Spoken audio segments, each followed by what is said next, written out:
The moment you start feeling, yes, I do, I feel like I am manifesting, I am also getting that experience. The moment you start doing that itself means you started manifesting that experience. Now, the only thing that you need to do, the only thing that you need to make sure that you're bringing in your inner space is absolute completion, and without any judgments, doubts, you want it only this way, you want it only that way, drop all of that. Just let Swamiji radiate through you and manifest. That should be your only goal, only focus. Understanding? Okay, so now we're all going to be entering into the next session, a very, very important one, where we're going to be understanding about how you can practice the presence of God. See, right after Paramashivoham, when you go back home, you have to deal with your same boss, you have to deal with the same ecosystem, you have to deal with the same type of people. But now you're going to deal with all of that as a different personality altogether. What does that mean? How exactly can you speak to them? Can you relate with them? How do you bring that space of completion? That is what we're going to be learning about in this session. It's a very, very powerful technique, so do not miss it. I request all of you to listen to this fully. Today I wanted to share a few truths about practicing the presence of God. It's a very beautiful story. You all would have read this story in school. There was a guru and he had 10 disciples.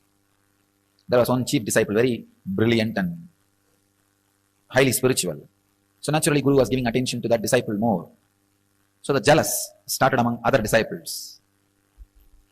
So all the other disciples wanted to defame, abuse, disrespect this chief disciple who was getting too much of master's attention. Somehow they wanted to move him out of master's attention. Master also observed. He observes everything, even though you think he sits with closed eyes. He observed what goes on, all the absurdity which goes on when he is with closed eyes, or when people think he is with closed eyes.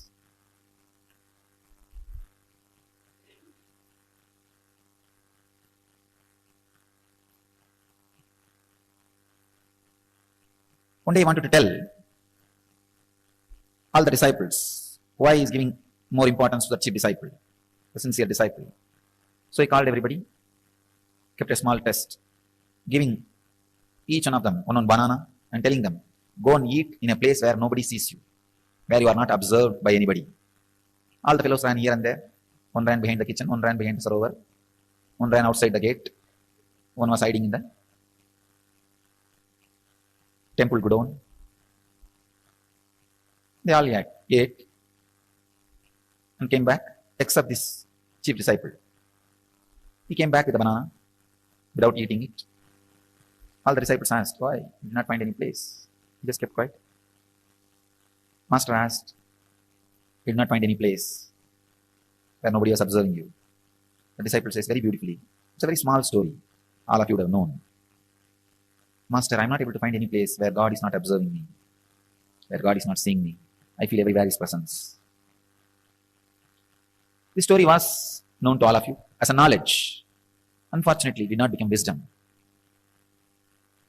The story has multiple layers of meaning and understanding.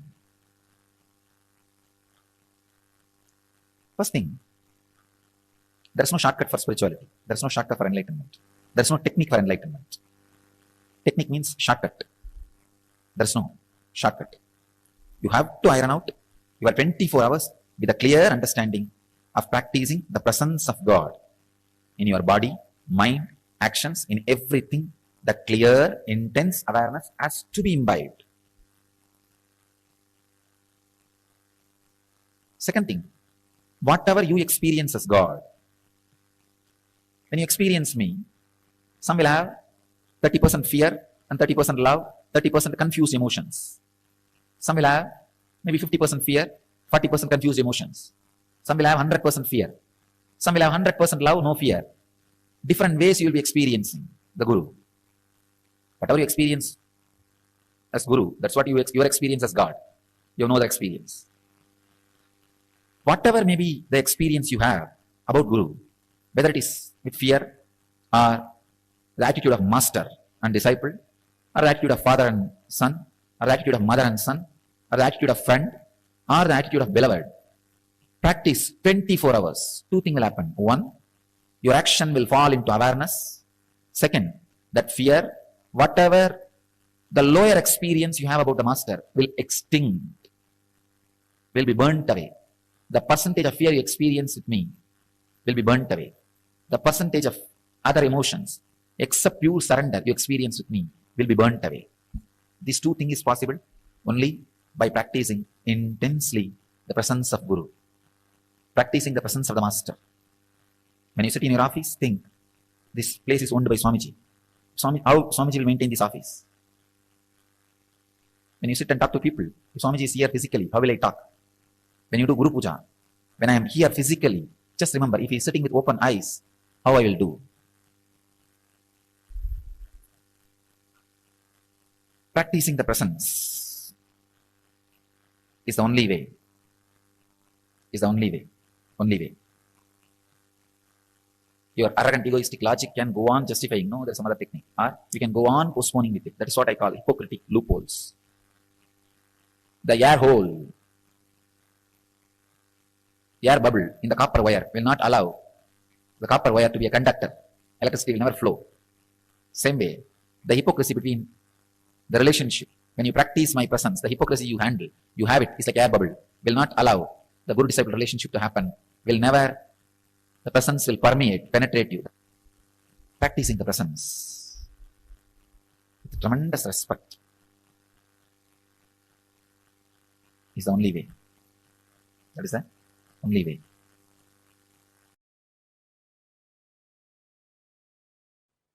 Understand, this initiation, this Shaktipada is the purpose of my existence, to give you this Shaktipada only. I exist and I come here and sit again and again every day. This is the reason I am alive and I reveal myself to all of you.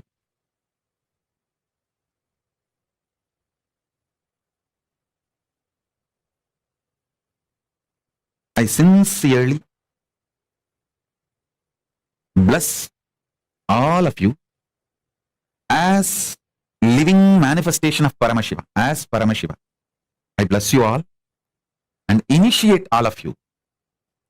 Whoever decides to trust my revelation about me as Paramashiva. I tell you, once this happened, Guru-Shishya was supposed to give me an initiation. He told me that it's a ritualistic initiation, so prepare formally. Means I'll have to get one fruit and one betel leaf and one fruit means banana, one betel leaf, betel nut. And in those days the dakshina will be the 4 annas. 4 anna is I think 25 paise. You have to keep some coin for that 4 anna. And you will have to get one towel, means a piece of cloth. These are supposed to be offered as a dakshina. So he told me, prepare everything and come with all that. He was supposed to give a very ritualistic initiation. One beautiful thing, that one thing with Guru-Shishya I have seen, even though he transmits all the experiences, everything, left and right, he will never miss performing something which need to be done ritually, to educate me, to teach me a lesson. So I will do the same for all of you. He will never avoid ritual. You see, he will make me experience the whole Satya of Sannyasa. That does not mean he will not perform the ritual. He will end, after that he will perform the ritual also and give formally the consolidation. So one day he told me that prepare everything and come. The whole thing will cost maybe less than 1 rupee.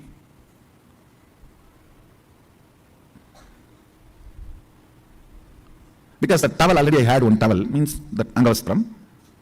Only the other few things I need to buy, which is less than a rupee. With including that 4 anna I am supposed to give as dakshina, whole thing will cost only less than whole thing will be 1 rupee.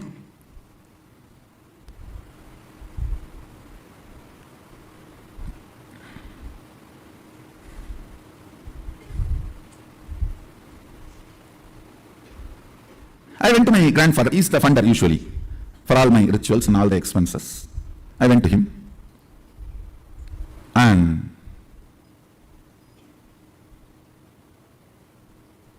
I still remember that the steel table and that side he was sitting in the chair, and usually kids when they go and sit down, that is my bar, that jumping bar, in that I will put my hand down and try to jump 3-4 times, tata, tata,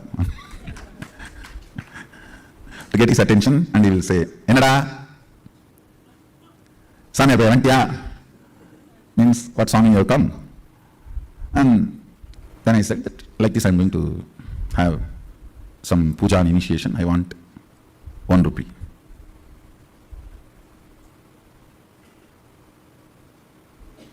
He will not usually handle the cash, so he will look at the cashier will be just sitting next to him.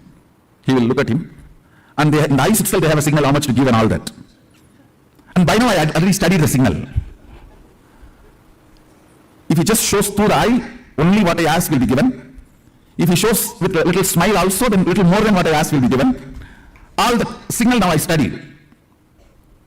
And if you stand on the table and jump few more time and nacharchify, in the Tamil it is nacharchify means nagging, little nagging. Tata, innum tata, tata, innum tata. Means if you stand and nag, nacharchify, you will get one more coin, or two more coin. And he told me that by the time before sunset, come. Before the sun sets, I am supposed to go to Paramaśiva, so he has to do the rituals and give. I know now sun is going to set. I need to run. But I was standing there nacharchifying, thinking that if I stand for a few more minutes, I'll get few more coins. I can buy something with that when I am going back to temple.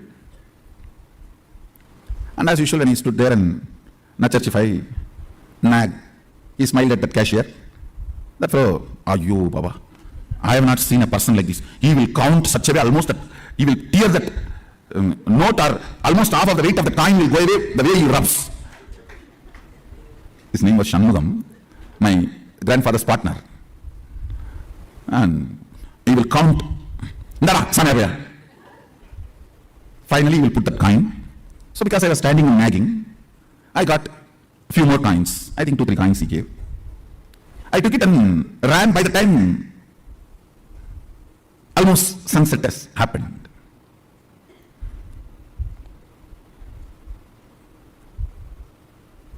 By the time I ran to him with all the things, almost sunset has happened, and listen now is the real thing.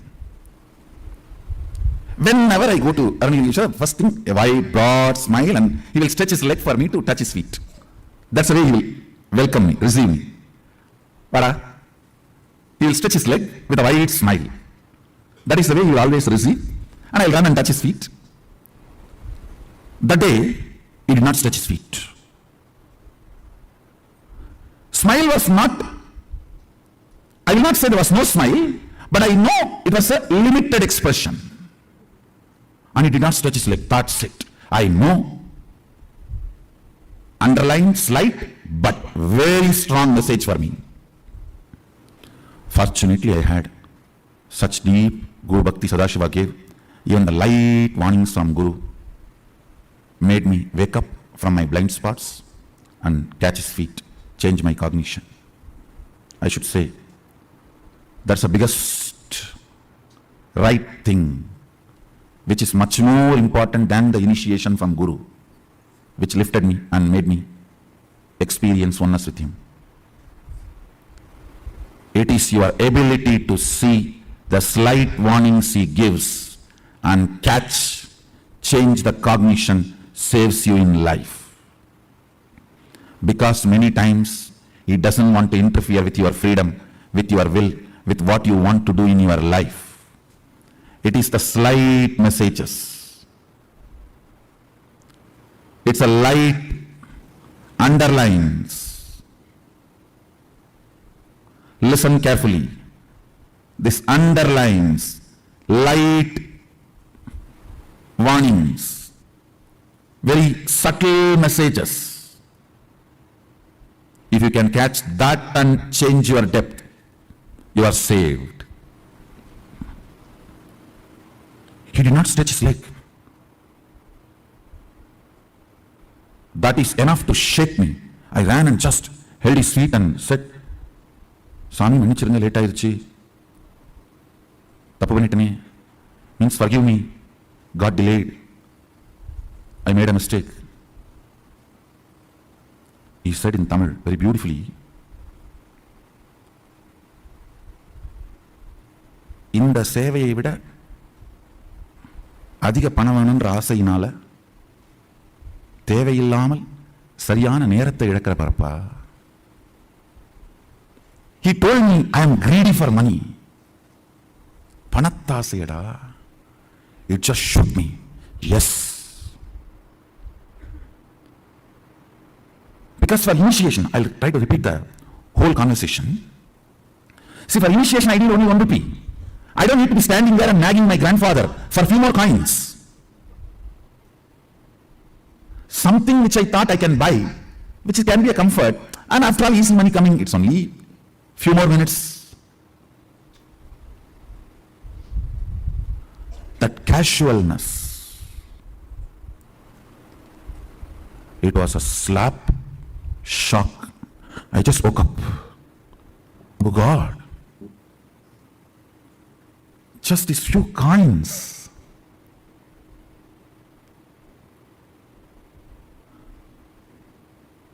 And I am a guy who never touches money. Only like this initiation or any of this Arunidishwara's work, I touch money. This coin.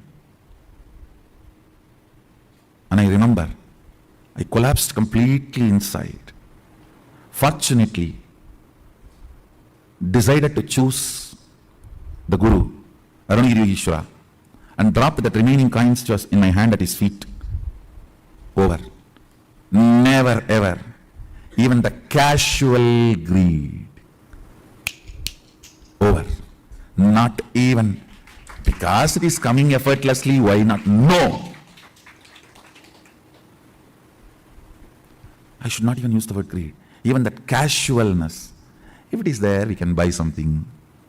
Even that cannot keep me away from my Guru. It was too small incident, but too big cognitive shift in me. Over. Over.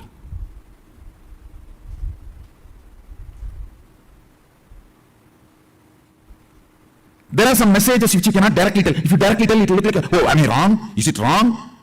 You will get into defense. Then you cannot be taught. The cognitive shift will not happen.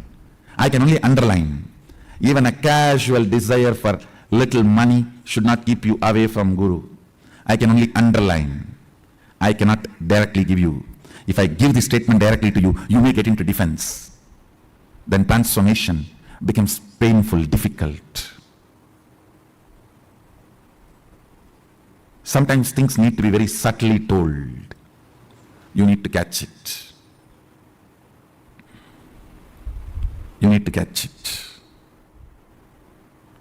Only if you catch the subtle messages given by Guru, your cognition will be consolidated. Your cognition will be consolidated.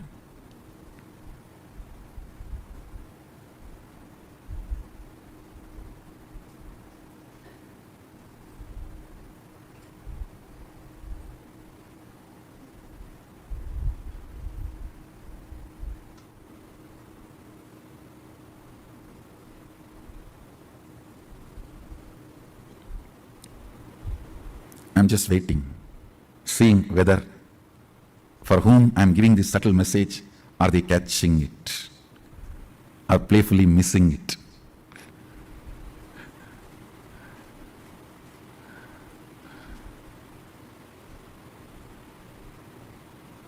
There are some who cannot be recovered.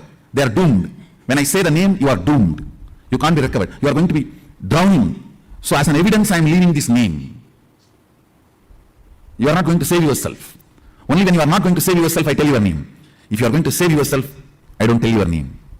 I only send a message and see whether you are going to catch it or going to be playing, missing it. If I tell your name, be very clear. Don't take this as good sign.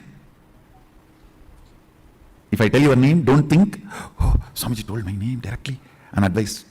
Praising is different. Sometimes I tell your name and praise, that is different.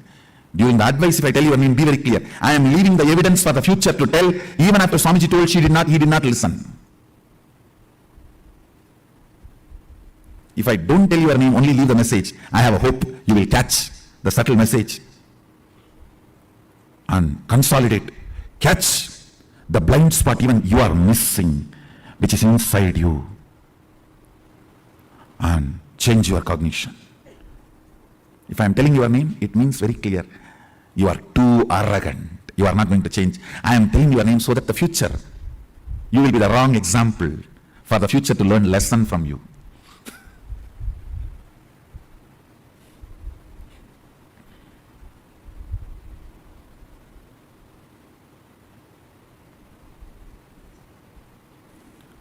Cognitions matter. Cognitions matter. Cognitions matter.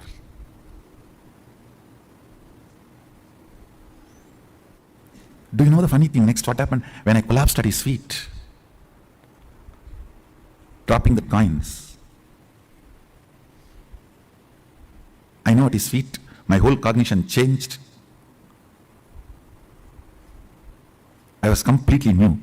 He lifted me up and held my face casually and turned. I saw the sun is back.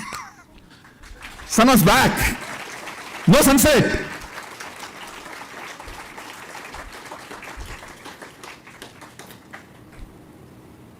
He smiled and said, getting sun back is much easy for me than teaching you with a subtle message.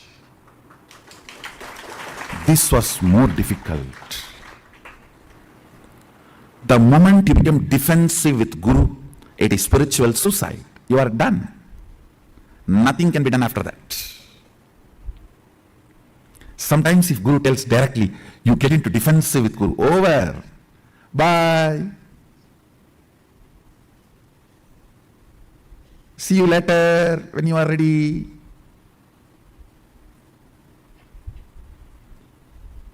Understand?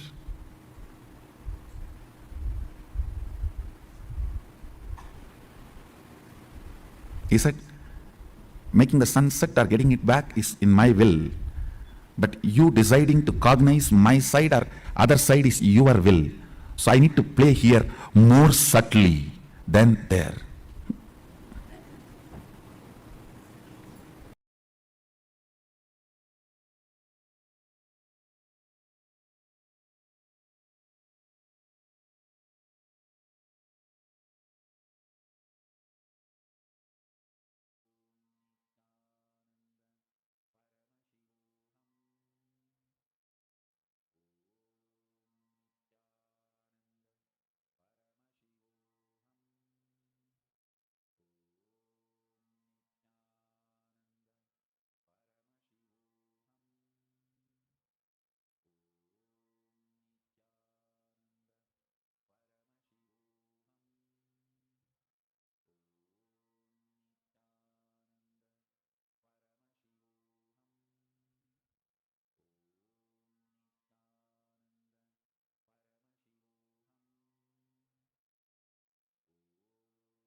practicing the presence of God. So beautiful. It was not just about practicing the presence of God, but the connection with the Guru and how to have stronger and stronger connection with the Guru and continuously talking to Swamiji, continuously talking to Paramashiva, and how this will deepen your oneness, that feeling connection that you have. How many of you understood this? How many of you clicked with what Swamiji had revealed? Please take a few minutes and share. What are the clicks that each of you had? How many of you have started living this Atmalinga-centric lifestyle where you started talking to your Atmalinga, your Atmamurti, and started feeding your Atmalinga? How many of you have started that?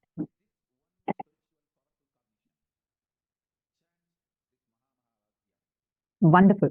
Actually, you should literally, really, Swamiji would listen to you and respond to you.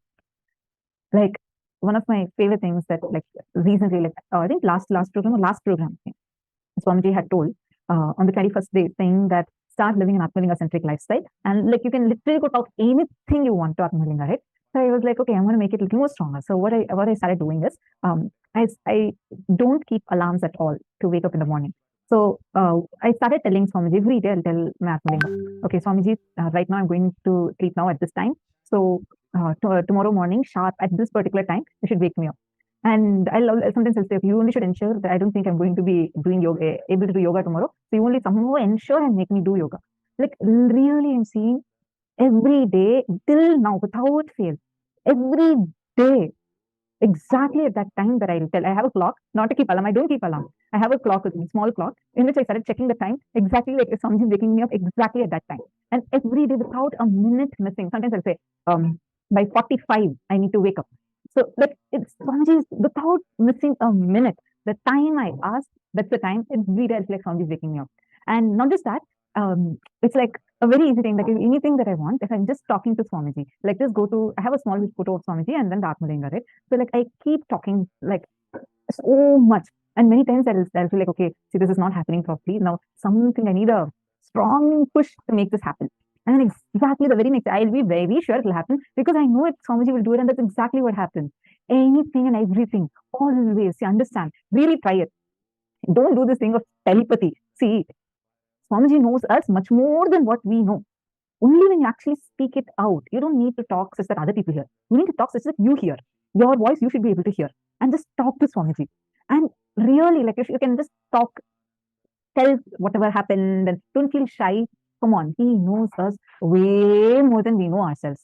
Really, he knows us. He knows very clearly how we think, how in what situation, how we behave, everything he knows.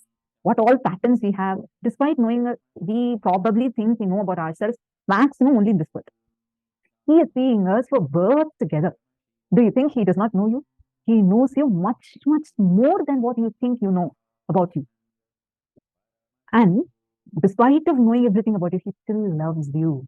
Understand? He still loves you. That's why you have that love for him. Just start talking to Swamiji. You feel angry, you feel frustrated, really go and actually talk to your Atmalinga. Tell Swamiji, Swamiji, this is what I'm feeling. Right now I feel so angry at this. This is not working out. Really go and tell. And I'm telling you one thing from my experience, I really strongly inside me feel like Swamiji is my best friend. Really, in so many situations, it's only Swamiji who can help solve things. He'll just be there with you, no matter what. Try it out. All of you just try it out. Start talking to Swamiji. And before you're eating something, give it to Swamiji. Just talk a little bit to Atmalinga. Take and feed to Atmalinga. Every time, even it's okay, even if you think, oh no, this food was cooked in the morning, now it's already night. It's okay. You're going to eat, then heat it to the right extent. How you're going to eat, give it to Atmalinga. He's just there with you. Slowly, you will find that you will avoid overeating. And actually, a lot of these things that I experience, whatever I feel okay, even things are, I'm not doing something in the right way that I'm supposed to be doing, I just tell Atmalinga, I just tell Swamiji, see, this is not what I'm supposed to be doing. And I know Swamiji will just do something and make sure I'm aligned within the next 24 hours. It will just happen. Try it out. Don't think that, okay, I know I have a very strong connection with Swamiji. You see, I telepathy to Swamiji. He can hear, but you don't listen to yourself. Only when you talk, actually talk it out, you would start listening to yourself. Otherwise, it's your thoughts. You have 100 thoughts running inside of you. God, so many people click this waking up thing. Yeah, really, it helped me a lot. Because I feel anytime it might be. And if I feel like this is not, like I'm not able to get up. So one day I actually told Swamiji, tomorrow even if you wake me up, I may not get up. So make sure to keep waking me up till I get up. And that's exactly what happened. Like I just feel like actually someone is waking me up. I wake up and there's really no one around. And it's working like every day, like a miracle. But I know that's because I talk to Swamiji will make me do it. And all of us can experience it. Same way. Let us say that you have a very grumpy boss and you're so afraid, you didn't meet your deadline. Just tell Swamiji, look, see, I was enjoying your darshan. I was sitting in your darshan. I really did not have time to finish this work. And I know very clearly if I go to office, my boss is going to be not good with me. Can you do something and make sure that tomorrow my boss doesn't come? Something, I should just have a day off. And then I let me catch up with my work. Really, Swamiji will do something to that fellow and he will have some problem and will not be able to make it to the office. You will have your day to finish your project. You ask whatever you want. It's like having a small mini version of Swamiji with you, thumb size with you. Sangushta Matra Purusha, who is that? A thumb size soul who's sitting there inside of you. He's literally 3D printed that and given to you as Atmalinga with himself in it. You just go and tell anything. Try out something really crazy that you think, is this even right? Like, is it okay? Look, I made the mess. You go and tell Swamiji, you'll be open. See, Swamiji, I was really lazy. I did not do this. I could not finish it. And now I'm stuck. I want to align back to integrity. Maybe tomorrow again I make miss in that. I don't know. But even in that self-doubt, I'm offering it to your feet. You please take care. Just start. You will see he'll do some crazy miracles for you. At times, I'll think like, oh God, why is this happening like this? This is not what I actually asked for. But by the end of the day, I'll realize, I'll be like, oh God, no. Actually, this is the exact pattern that I wanted to breakthrough from. Yesterday only I asked Swamiji, and today's Swamiji manifested this whole situation just for that. Like really, you yourself would start understanding that. And you have an argument, you go and actually argue, like really talk to Swamiji. It really, I don't even want to use the word helps. So it's not some kind of like a technique or anything like that, right? Like I feel it's more like you living with Swamiji. Just start doing the same way. You're not manifesting powers. That go on, even if you want to rant, like literally rant, do it. Rant to Swamiji. It's okay. Hey, in the whole universe or multiverses, there's one person who never gets angry at you, who never gives up on you, who never even judges you, despite of knowing everything about you, not just from this birth, but from births together, knowing all kinds of possibilities that you have. How good you are, how bad you are, how cunning you can be, how great devoted you can be. He knows all possibilities each of us have. He knows every patterns of us. Still, he doesn't judge us. He does not even hold one judgment against us.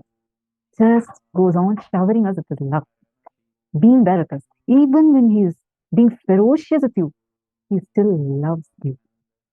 Understand? When a mother is holding a knife towards the child versus a thief is holding a knife towards a child, same knife. But for both, the child will have very different reaction. One is extremely dangerous, one more is extreme compassion.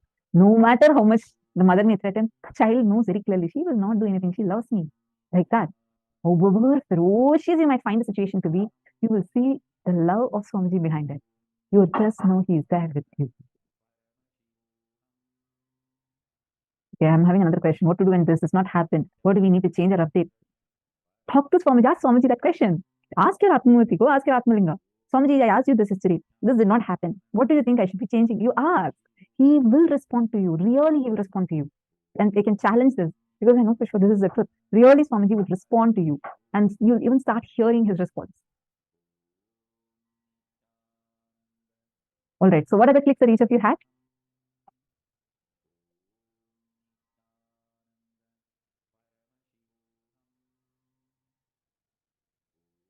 Come on. What other clicks each of you had? Please share. Okay. And how many of you are going to start living this Atmalinga-centric lifestyle? Can I request all of you to click a picture of you with your Atmalinga and post it on the Facebook? You can just post your selfie on the Paramashivoha Facebook page. Does Atmalinga have energies of all divine beings, avatars, gods, extraterrestrial beings?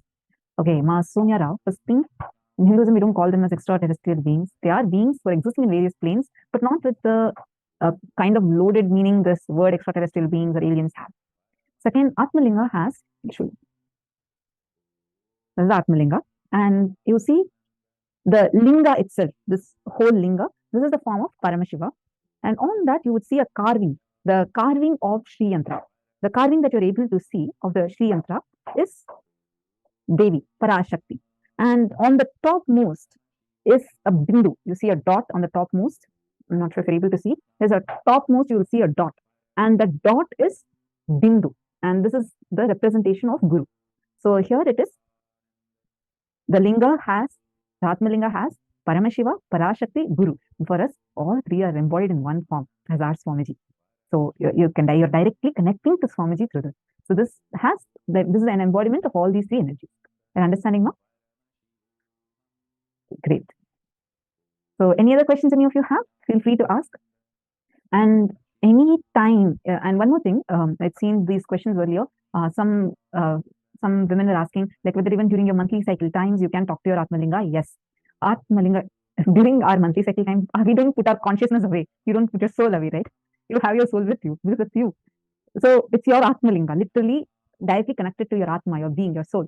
So even during the monthly cycle time, every time, you can have your Atmalinga with you. Always have it with you. Like the Atmalinga, you can wear it as a necklace or anything, so that it is continuously touching your body. Just let it be there with you, and Atmalinga protects you. Right. That's it. Any more questions anyone else has?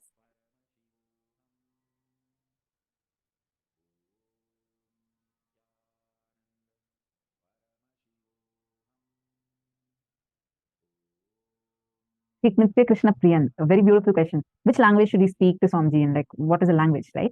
Can we speak in English, or is it okay to speak in Chinese? It is okay to speak in Chinese. This is your Atma Murti. Atma Murti means, see, actually you can talk to Swamiji in whichever language you feel comfortable in talking. All languages Swamiji understands, because there it's not just Swamiji in this physical frame, it's the cosmic form of Swamiji. And so you can talk in whichever language you're comfortable with. If you feel, no, I always talk to Swamiji only in English, then talk in English, whichever you're comfortable with. He is yours personally, exclusively for you. So celebrate it and enjoy it.